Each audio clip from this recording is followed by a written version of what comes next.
এখন সবচেয়ে বড় কথা হচ্ছে আরো যে দুটো মানুষ, সেটা হচ্ছে যে একদমই স্পেসিফিক বলবো, যেটা আমার ইউটিউব যে দেখেছে জাইদুল এবং আমার সাথে সবসময় থেকে সাইড, তোমরা দুজন একটু আসো, একটু ছোট্ট করে কথা বলে সাব্বির আসো। হ্যাঁ, তুমি এটা কাউকে দাও।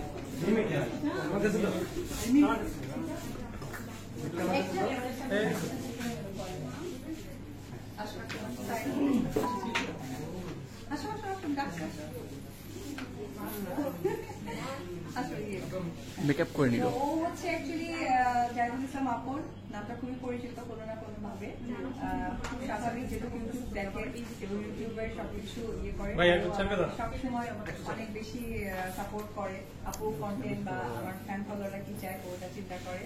আর আমার অনেক বছরের জার্নি, আমার একদম শুরুর লাইফ থেকে সবকিছু থেকে একদম বলবো খুব শুরুর অল্প সময় পরেই আসা সাইড।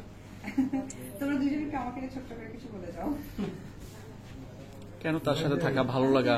আগে যাই ভাই, আচ্ছা আপুকে নিয়ে যদি কোনো কিছু বলতে চাই আসলে শেষ হবে, কারণ আপু আমি 3 বছর ধরে জব করছি আপুর এখানে, মানে আপু এত একটা ভালো মানুষ, মানে আমি সেটা বলে বোঝাতে পারবো না। আর সবচেয়ে বড় কথা হচ্ছে যে এই ইউটিউব চ্যানেলটা আমি যে এতদিন ধরে মানে এতদূর নিয়ে আসছি, 1 মিলিয়ন যে সাবস্ক্রাইব হয়েছে, এটা সবচেয়ে বড় পাওয়া হচ্ছে যে মানে এতদূর আসা কি হচ্ছে যে আবরাম খান জয় যদি না থাকতো মানে এতদূর নিয়ে আসতে পারতাম না। 70% অবদান আবরাম খান জয়ের, ব্যাংকরদের 10%, দিদির হচ্ছে 20%, মানে এটা না বলে পারতাম। আবরাম খান জয় হ্যাং হয়ে গেছে, হ্যাং হয়ে গেছে। আর সাইড কিছু একটা বলো ছোট্ট করে। আসলে আপনি অনেক ভালো মানুষ, জোরে বলে বলে বললাম আসলে আপু অনেক ভালো মানুষ, প্রায় 14 বছর থেকে আছি।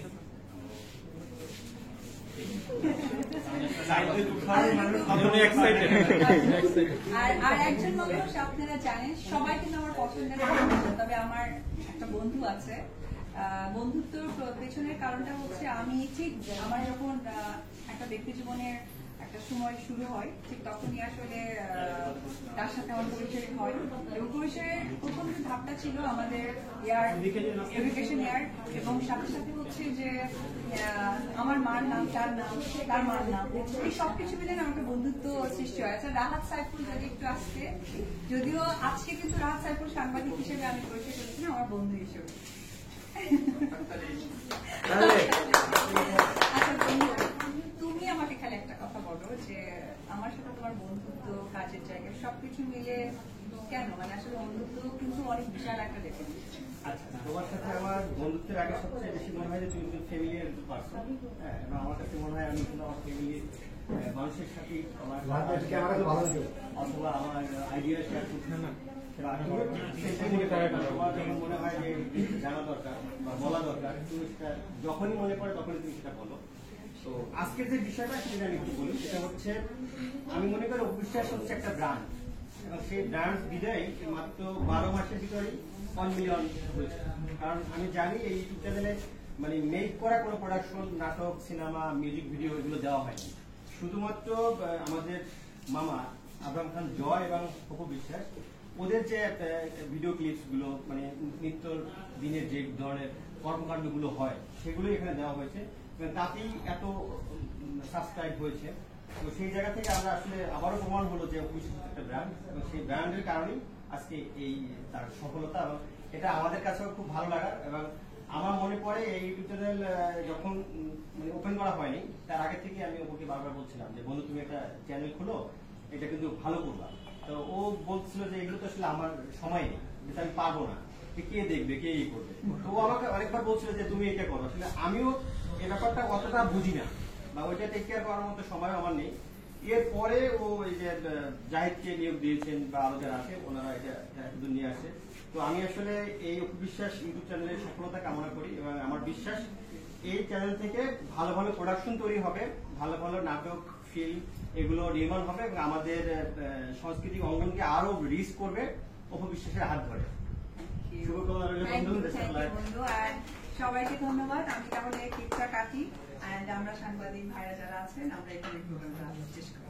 আপু একটা বিষয় জানতে চাই যে 2024-এর একের পর এক আপনার অর্জন, এই যে 2024 সালটা কি অপু বিশ্বাসের জন্য লাকি আমরা বলতে পারি কি? অপবিশ্বাস নয় হয়ে থাকবে।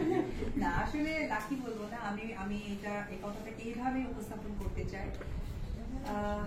প্রত্যেক বছরই বা যেহেতু 24 সালটা বলা হলো, এই 24 সালটা আসলে আমার ভালোবাসার মানুষ থেকে শুরু করে আপনারা যারা আছেন সকলের সাপোর্টে আসলে এটা তৈরি করা। আজকে এখন আমি যে প্লেসে আছি, এটা আমি এবি ক্যাফেতে আছি। এই যে এবি গ্রুপের 3টা জায়গা আমি তৈরি করেছি, একটা পার্লার, একটা ক্যাফে এবং একটা স্টোর, কসমেটিক স্টোর। এটা টোটালি অর্জন কিন্তু আপনাদের সকলের সাংবাদিক ভাইদের, আপনারা পজিটিভ ভাবে মানুষের কাছে নিয়ে গেছেন যে অপু বিশ্বাস এই কাজ করছেন, এই প্রেজেন্টেশন তৈরি করছেন, তখন থেকে কিন্তু মানুষের সে ইন্সপায়ার কাছে তাহলে অপু বিশ্বাস কি করছে আরো দেখি। তো সকলে সহযোগিতাই আসলে 2024 এই ইয়ারটা আসলে সুন্দরভাবে যাচ্ছে। দোয়া করবেন, তার মাঝে একটু কষ্ট লুকিয়ে আছে, যেহেতু সন্তান আমার থেকে অনেকটা দূরে যাবে। এটা হচ্ছে একটা মা হিসেবে এখানেই দুর্বলতা, এটা খুবই কষ্টে। তারপরেও আমি চাই ও বড় হোক, ও মানুষের মতো মানুষ হোক, যেমনটা আমার মা চেয়েছেন। আমি রক্ষা করার চেষ্টা করেছি এ পর্যন্ত। আমি মা হিসেবে চাই আমার সন্তান যেন সেইটুকু করতে পারে, এইটুকু উপরওয়ালা যেন তাকে তৌফিক দান করে। Thank you. তাহলে আমি Thank you. কাটলি। হ্যাঁ।